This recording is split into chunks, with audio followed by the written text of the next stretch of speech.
साधारण निर्वाचन को आखि आगे रखी पिपिली पुलिस पक्षरु विभिन्न स्थान में फ्लैग मार्च करा जायछि।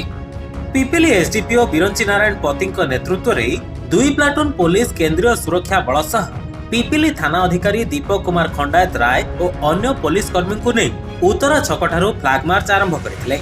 परे मधुपुर, लक्ष्मीनारायणपुर, गुड़िया पोखरी छक और परे पिपिली बाजार अंचल में फ्लैग मार्च करी निर्वाचन किपरि अबाध और निरपेक्ष श्रृंखलित भाव में होई परिबो जिला प्रशासन निर्देश रे जिला व्यापी एभली फ्लैग मार्च करा जाउछि।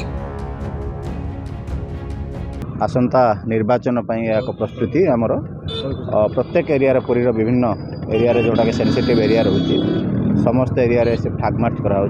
यार मूल उद्देश्य रोचे लोक माइंड रे गोटे कॉन्फिडेंस बिल्डिंग गोटे वातावरण एमती भाव रही अच्छी लोक माइंड रे भी से विश्वास रही अच्छे अबाध निर्वाचन हम एवं शांति श्रृंखला रक्षा करने पुलिस यथेष्ट तत्पर अच्छी एवं आम से यत्नवान अच्छु।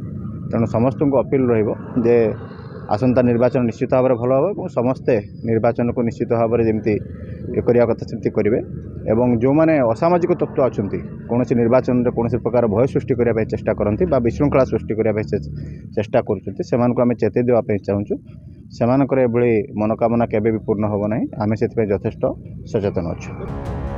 आगामी निर्वाचन रे शांति श्रृंखला बजाय रखा साधारण लोकंकु वार्ता दी जाइछि। पिपिली महेश्वर बेहरा रिपोर्ट, सठिक समाचार।